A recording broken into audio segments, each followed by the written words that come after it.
Weight loss பண்ணும்போது நம்ம ரொம்பவே ஃபாலோ பண்ண வேண்டிய ஒரு முக்கியமான விஷயம் என்னன்னா, முடிஞ்ச அளவுக்கு கார்போஹைட்ரேட்ஸை கம்மி பண்ணிக்கணும். அதே போல் அதிகம் பண்ணிக்கணும். எதுனா ப்ரோட்டீன்ஸையும் ஃபைபர்ஸையும். இப்படி செஞ்சாவே ஈஸியாக வெயிட் லாஸ் பண்ணிடலாம்.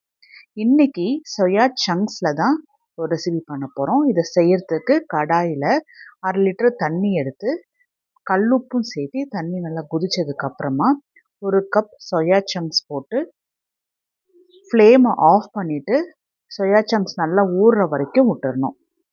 ஒரு 5 நிமிஷத்துலேயே பார்த்தோம்னா சோயா சங்க்ஸ் நல்லாவே ஊறி வந்துடும். இதில் இன்னும் கொஞ்சம் நார்மல் வாட்டர் சேர்த்திட்டோம் அப்படின்னா நல்லாவே சூடு ஆறிடும்.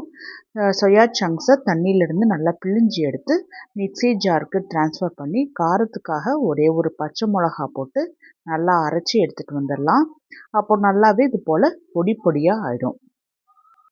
சோயா சங்க்ஸை நல்லா ஒரு அகலமான பவுலில் மாற்றி எடுத்து வச்சுட்டு சின்ன சின்னதாக கட் பண்ணி வச்சுருந்த கருவேப்பிலை, முட்டைகோஸ், கேரட், 3 நார்மல் சைஸ் வெங்காயம், கொஞ்சமாக கொத்தமல்லி, மசாலா ஐட்டம்ஸ் எல்லாம் ஆட் பண்ணிடலாம். 1/4 டீஸ்பூன் மஞ்சள், தனி மிளகாய்த்தூள், ஜீரகத்தூள், சோம்புத்தூள், மிளகுத்தூள், சாம்பார் பவுடர், தேவையான அளவுக்கு உப்பு, 1/4 டீஸ்பூன் இஞ்சி பூண்டு பேஸ்ட், ஒரு பாதி லெமனை பிழிஞ்சு விட்டுறலாம். இது கூடவே 1/4 டீஸ்பூன் பெருங்காயத்தூளும் போட்டு நல்லா கலந்து விட்டுறலாம். சோயா சங்க்ஸும் காய்கறியும் எல்லாமே சேர்த்து கலந்து விடும்போது இதில் இருந்தே தண்ணி ரிலீஸ் ஆகும். இதை நல்லா கலந்துட்டுட்டு இதில் நான் ஆரம்பத்தில் 3 டேபிள் ஸ்பூன் கடலை மாவு போட்டு கலந்துட்டுக்கிறேன். அதுக்கப்புறமா நம்ம கலந்துட தண்ணி இன்னும் கொஞ்சமாக ரிலீஸ் ஆகும் இல்லையா, இதில் தேவையான அளவுக்கு கடலை மாவு போட்டுக்கலாம். நான் கிட்டத்தட்ட ஒரு 5 டேபிள் ஸ்பூன் கடலை மாவு இப்போ சேர்த்திருக்கேன். முடிஞ்ச அளவுக்கு சோயா சங்க்ஸில் தண்ணி நல்லா புழிஞ்சிட்டுட்டோம் அப்படின்னா அதிகமாக கடலை மாவு போட தேவைப்படாது. சோயா சங்க்ஸோட சேர்த்து கடலை மாவு, காய் எல்லாமே நல்லா போட்டு கலந்துட்டுட்டு இதில் கொஞ்சமாக எடுத்து நல்லா ஷேப் பிடிச்சி இன்றைக்கி கட்லெட் தான் ரெடி பண்ண போகிறோம். ஸோ கட்லெட்டோட ஷேப்பில் தான் நம்ம ரெடி பண்ண போகிறோம்.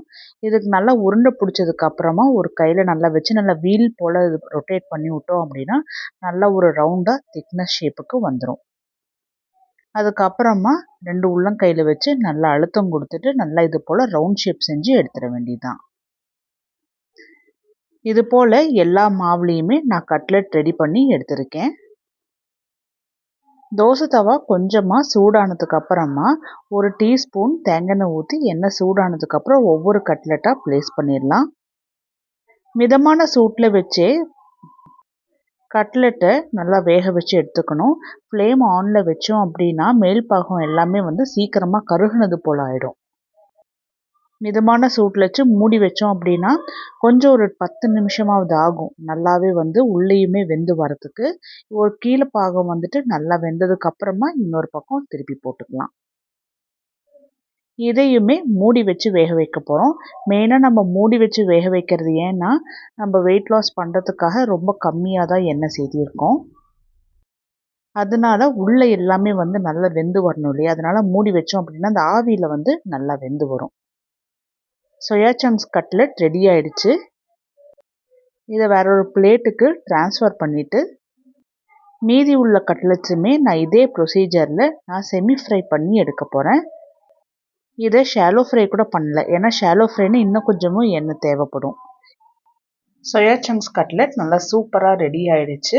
இது வெயிட் லாஸ் பண்ணுறவங்களுக்கு மட்டும் இல்லாமல் சுகர் இருக்கிறவங்க கூட ரொம்ப தாராளமாக சாப்பிட்லாம். High protein recipe.